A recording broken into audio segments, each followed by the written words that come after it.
What's up, Hobby Maniacs? MBG back again today with another unboxing. Today we're going to take a look at the Necron Cryptek Collector's Edition version. This came out the same week as the normal Codex did. And, you know, it's really nice. It's a nice box set. It comes in this sweet, like, two-part kind of sleeve deal here with the Collector's Edition number imprinted on it right there.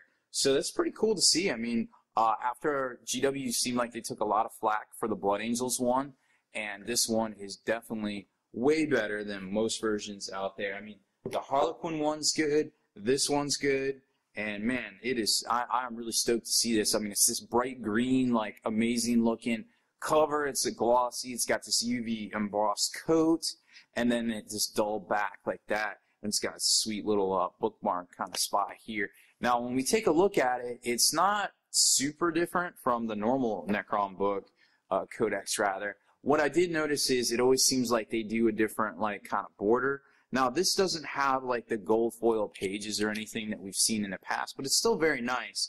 It's kind of got this darker, instead of like a light kind of trim around it, it's got kind of this darker look to it, which is still pretty cool. You know, it's not too much different from the normal books. It's just got a little bit darker of a feel to it. But it is the same book, you know, it's just going to look different, have a different cover and things like that. This full bleed, pretty cool artwork that I definitely like.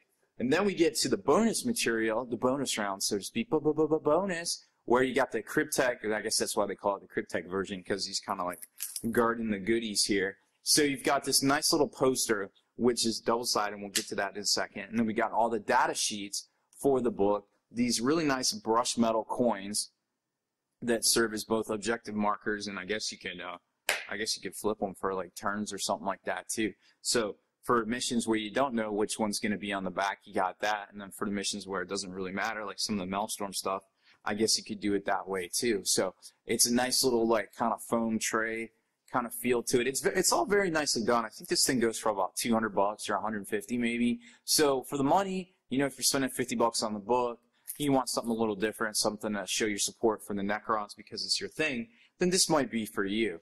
This poster right here, let's pull these out. The poster right here is really nice. It's larger, it's not quite as glossy as some of the ones they put out in the past. It kind of shows like the Necron realms in the Warhammer Galaxy, some of the dynasties here. It's really, really big poster, so this would look really good framed on the wall. And then when you flip it over, it shows the maxed out Decurion, the Necron Decurion. So that's a pretty cool poster too that a lot of people probably haven't seen. I hadn't seen. I was like, whoa, what is that? So this is a completely maxed out what does it end up being, like 2600 base to field everything into Decurion. And then there's a copy of the cover right there, a little stylized, a little bit better for everybody. So that's pretty neat.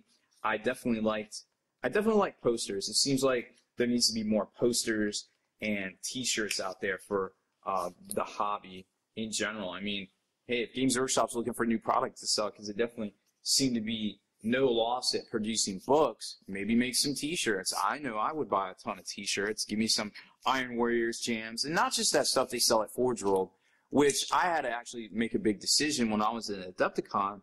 You know, I wanted to buy this Iron Warriors messenger bag, and I'm actually wearing, while I'm standing there at the Forge World booth, I'm actually wearing a messenger bag myself.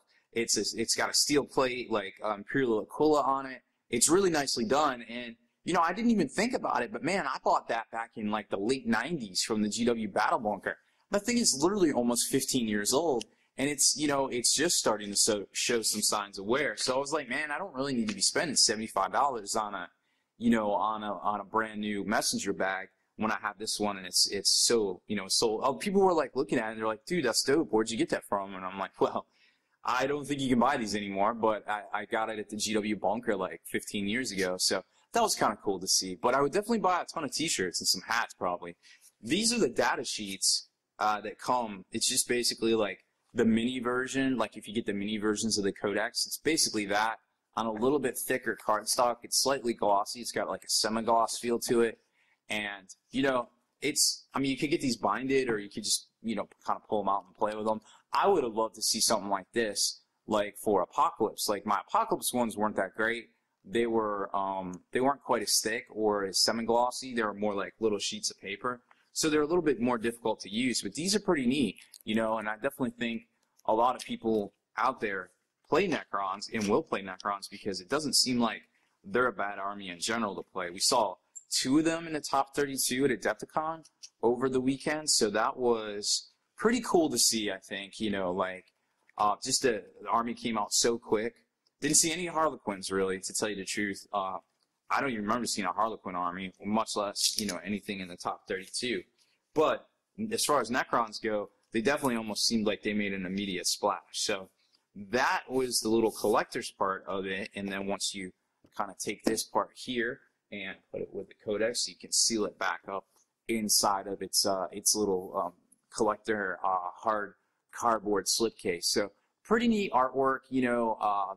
Raymond Swallen's always got some quality stuff for Games Workshop, it seems like, and the Necrons are a good army out there. These have sold out. I'm sure they're selling on the secondary market a little bit high, but you know, if you're a fan of the Necrons, this might be the collector set for you. So you might see some more of these coming up for sale towards the holidays. So that's about it for this one, guys. I hope you enjoyed my video unboxing of the Cryptek Collector's Edition for the Necrons, the new book that came out, I guess, about 2 months or so ago. If you haven't already, make sure you subscribe to this YouTube channel. Check out what Kenny's got going on over at Next Level Painting. He's got a ton of dope projects. Been dropping a tutorial every week here at Spiky Bits. We try to drop a tutorial every week, and as well as some unboxings and things like that as well. Just some surprises that you never know what's going to come in the mail. Sometimes I get stuff I didn't even know was coming, and I like to show it off to you guys because it's all about the hobby here. Make sure you check out the Long War, which is where the battle reports live.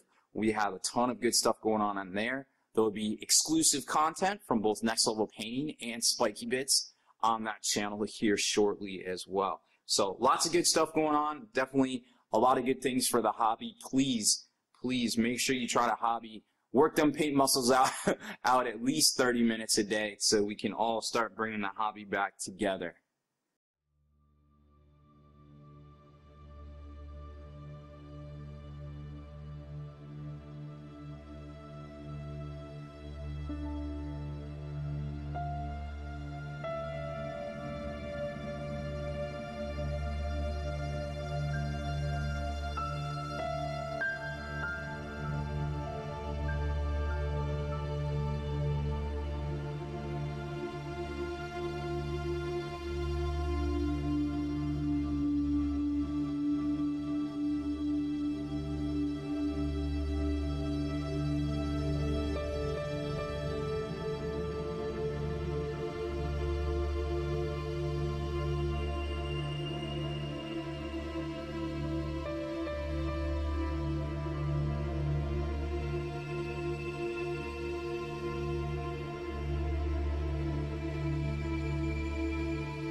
pocket bits.